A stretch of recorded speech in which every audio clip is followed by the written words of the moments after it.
আমরা এখন সকালে টিফিন খাচ্ছি, মিক্সড ভেজ, না মিক্সড ভাজা রুটি। ব্রেকফাস্টটা করে নিলাম। আমরা 5 জন। ছিল ভাজা কত হয়ে গেল এই বেশি সকালের ব্রেকফাস্ট। ও বাবা অনেক আমি জানি তো অনেক দেয়, কারণ আমরাও যাও বেড়াতে যাওয়ার সময় এখানে খাই তো। আর রুটি আলুর লাগলে নিয়ে নিলেই হবে। আরে ওই নাও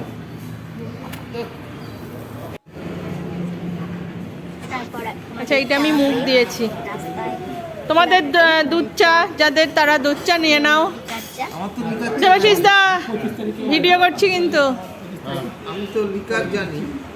এই টাকাও দুধ চা বলেছে কিনা সেটা দেখো। এই তো বলেছি। দুধ চা বলেছো? হ্যাঁ, তো দুধ চাই তো বললেন দুজনের। কি বলে, এ কোথায় গেল? পৌলমি কোথায় গেল? না চলে এলো, আমি দেখলাম। এ মা, এটা ফাটা গো। এইটা ফাটা, কাপ ফাটা গো। এই কাপটা ফাটা।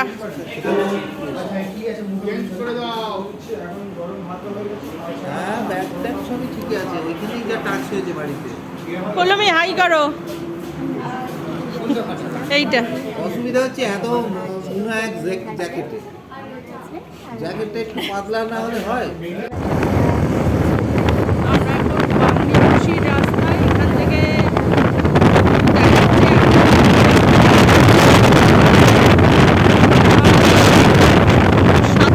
আমরা কৃষ্ণনগর থেকে বেরিয়েছি। এখনো রাস্তায়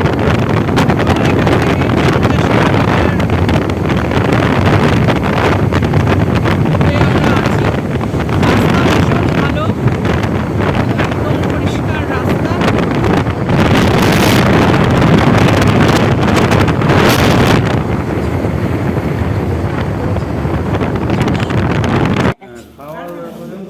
আমরা এখন দুপুরের লাঞ্চ করছি। কটার সময়? আমি দাঁড়াবো কেন, তোমরা তো সামনে। 3টের সময়। এরা রুটি খাচ্ছে, দুজন রুটি খাচ্ছে, আর আমরা 3জন জানা জানি কি আছে। ভাত খাচ্ছি। ভীষণ জঘন্য ছিল খাবারটা।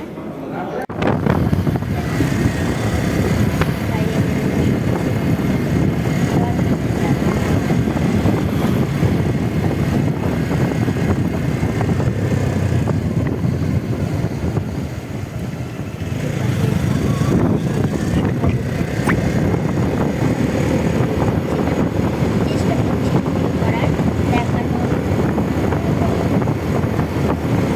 সবাইকে কি সুন্দর বর্ণনা করে করে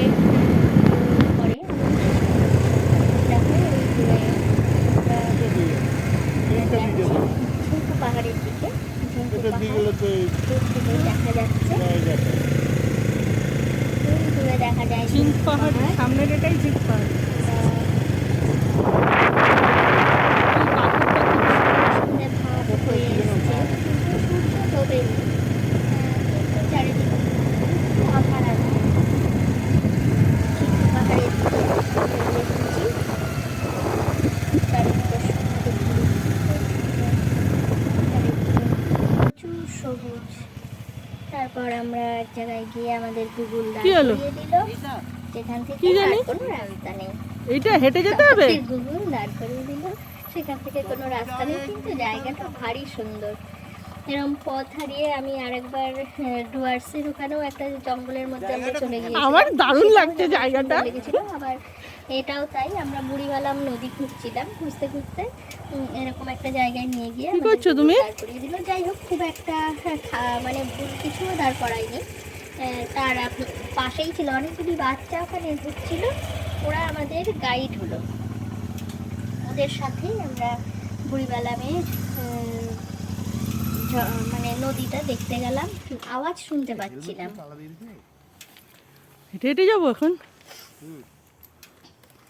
আওয়াজটা শুনতে পাচ্ছিলাম, কিন্তু কোথায় সেটা আমরা ঝিঙ্কু পাহাড় খুঁজতে খুঁজতে অ্যাডভেঞ্চার হয়ে গেছে আমাদের। দেখো, তবে অসাধারণ জায়গাটা, ভীষণ সুন্দর। কপোতিদের জন্য তো দারুণ দারুণ। এত সুন্দর প্রকৃতি উপভোগ করতে গেলে এখানে আসতে হবে। প্রকৃতি চারিদিকে সবুজ। প্রকৃতির জন্য এখানে আসতে হবে, প্রকৃতি উপভোগ করতে হবে।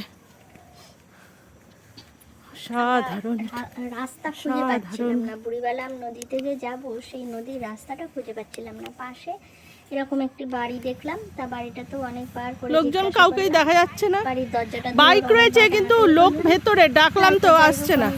পরে টলুনি দরজাটা খুলতে আসছে, একটা বেড়া শুনেছে? তারপর ভেতরে ঢুকে বাইকে হর্ন দিলে, হর্ন দাও তো তোমরা, তাহলে যদি শুনতে পায়। পেলাম না। আরে লোক সাড়া দিচ্ছে না তো, ডাকলাম তো।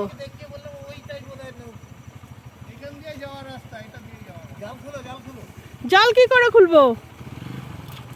এখানে আমাদের পর্যবেক্ষণ চলছে যে বুড়িবালাম নদীটা একদম আমরা আওয়াজ কাষ্ঠে করে আটকানো। হ্যাঁ, কিন্তু আমরা কোথা দিয়েও খোলার কোনো ব্যবস্থা নেই। পাচ্ছি না। আর লোকাল কোনো লোকজনকে আমরা ওখানে দেখতে পাচ্ছিলাম না ততক্ষণ পর্যন্ত।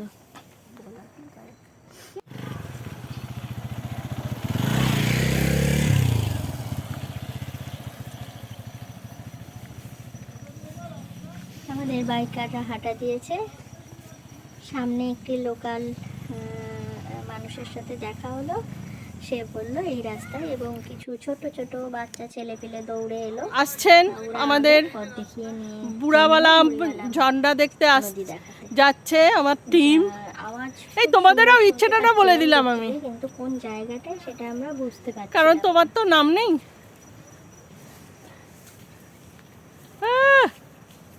সব এই হাই, আমাদের পুচকু আমারটা রাস্তা আমার দেখিয়ে নিয়ে কথাতেই হয়ে যাবে। বিরাট নদী দেখলাম তো। আমাকে পৌলমি বললো দাও ভিডিওটা, আমি একটু এন্ট্রি পয়েন্ট। পেছন থেকে তোমার ভিডিও করে দিই। আমরা বুড়িবালাম দিকে এগিয়ে চলেছি। পৌলমি আমার স্ট্যান্ডটা নিয়ে দুর্গম ভিডিওটা পথ। করছে। আমরা খুব সাবধানে বৌদি ধরো। নামলাম বুড়িবালাম নদীতে।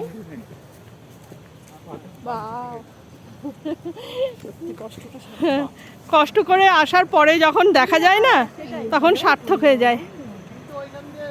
সূর্যের আলোটা পড়েছিল, অসাধারণ লাগছিল বিকেলবেলা। কি ওরা অনেক দূর গিয়েছে। লাগছিল যদি আমরা জুতো না পরা থাকতাম আমি তো আরেকটু আমি জুতো খুলে খালি পায়ে যেতে পারি। ভালো হতো, কিন্তু সেই রিক্সটা নিলাম না। পারি উপভোগ করলাম।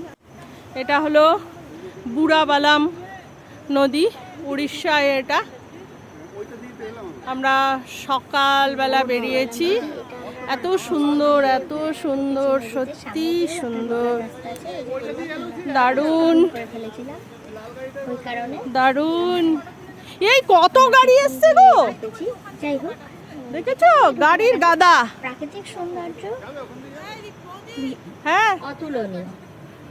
এক কথায় প্রাকৃতিক সৌন্দর্য অতুলনীয়।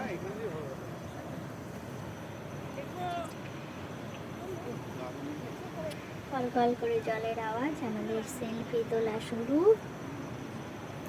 ছবি তোলা কিন্তু যে জায়গাটা দিয়ে আওয়াজটা আসছে না, আমরা ওই জায়গাটাতে পৌঁছতে পারছি না। ওখানে পৌঁছতে গেলে এখন আমাদের জুতো টুতো খুলে যেতে হবে। সঠিক।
রাত হয়ে আমরা গেছে। চলে এসেছি আমাদের রাত হোটেল মানে কটা বাজে? বাংলাদেশিতে। এখানে পৌনে 6টা বাজে। আমরা এখন এসে বাংলাদেশি অরণ্যের হোটেলে দিনরাত্রি ঢুকলাম। এই কাব্যগ্রন্থগুলো এই লিখেছিলেন হোটেলে বুদ্ধদেব গুহ লিখতেন, ওই ঘরটা সামনে রয়েছে। কালকে সকালে এই হোটেলে হোটেলটা এসে তিনি দেখাবো। থাকতেন, হোটেল বাংলাদেশিতে। এদের ঘরগুলো বেশ ভালো, ভালো, ঘরটা বেশ বেশ ভালো। বড়, দুদিকে দুটো বড় বড় খাট আমাদের দুটো রয়েছে। রুম আছে। আমাদের এখন বাইকাররা সব বাইক আমাদের থেকে বাইকগুলো এখন নামানো ঠিকঠাক করছেন, করে রাখা জিনিসপত্র সব নামাচ্ছেন। এই ঘরটার এদের নাম ঘরে হলো এক একটা নাম আছে। এই সাতকাহন। ঘরটার নাম হলো সাতকাহন। এই এটা ঘরে পৌলমীদের পৌলমীরা ঘর, আছে। পৌলমীদের ঘরের নাম আছে এই যে সাতকাহন। সমরেশ মজুমদারের লেখা, এই সমরেশ মজুমদার। এই এখানে সমরেশ মজুমদারও বোধহয় এসেছিলেন। এই দেখো সে বিষয়ে যে এখানে হ্যাঁ, এটা হলো আমাদের ঘর। এটা অরণ্যের দিন অরণ্যের রাত্রি। দিন এটা সুনীল গঙ্গোপাধ্যায়ের লেখা, প্রত্যেকটি ঘরে অরণ্যের এরকম দিন রাত্রি। একটা করে আমরা আছি এই ঘরটায়। এরকম নাম রয়েছে এবং লেখনী, সেটা বাঁচিয়ে ধরানো রাখা হয়েছে। ওরা বাইকগুলো নানারকম পদ্ধতিতে সিকিউর করে রাখার চেষ্টা বাইকার করছে। আসছেন ব্যাগ নিয়ে। আমি হলাম ইয়ে আমাদের ঘরে ব্যাগ চলে আসছে। হ্যাঁ হ্যাঁ, তুমি মুটে, তুমি মুটে, আর তাহলে আমি গুটে কুড়ুনি।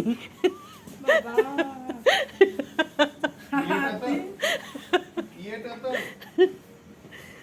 একসাথে করবে। আচ্ছা কিছু কথা ছিল মনে আছে?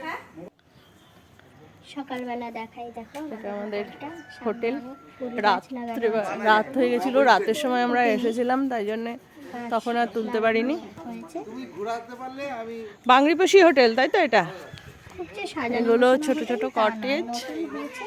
সামনের ঘরগুলো অনেক আমরা আছি পুরনো, ওই কটেজে। আর পেছনে এই দুটো না এক একটা তিনটে কটেজের এক এক কটেজ। রকম নাম। এটার নাম আছে আরণ্যক, দেখে মনে হলো যে নতুন হয়েছে। এটার নামটা আর এখানে একটা ফ্যামিলি করতে আছে, পারছি না। ওদের কাছে যদি চা বা মাঝে খাবার মাটির কেউ- ঘরগুলো রয়েছে। ওদের কাছে আগে অর্ডার করতে হবে, অত আমরা সাজানো দিয়ে গোছানো যাই। নয়, কিন্তু আমরা এখানে ভালো। খাইনি, আমরা এখানে আরো একটা জিনিস সেই দেখাই চাটনি হোটেলের পাশে। খেয়েছিলাম। আমরা বাইরেই খাবার খেয়েছি। বাংরিপোষি দুরাত্রির গল্প লেখা রয়েছে।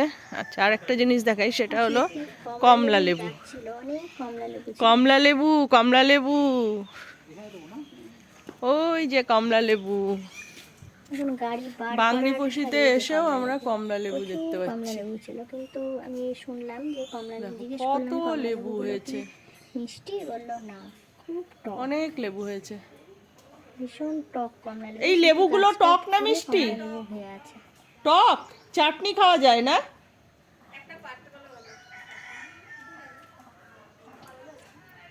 না না, ওটা ওদের বাড়ির, ওই হোটেল বোধহয় ওটাও। হ্যাঁ, দেখতে ভালো লাগে তো। কাট করেই যাচ্ছে, ওটা হোটেল না, বাড়ি। চেক করছে। আমাদের বাইকাররা সব বাইক বাঁধা ধরা হচ্ছে সব। হোটেলের সব এখন আমরা ব্রেকফাস্ট যা করে যা জমা নেওয়ার আমাদের শিমলিপাল জঙ্গল সাফারিতে যাব।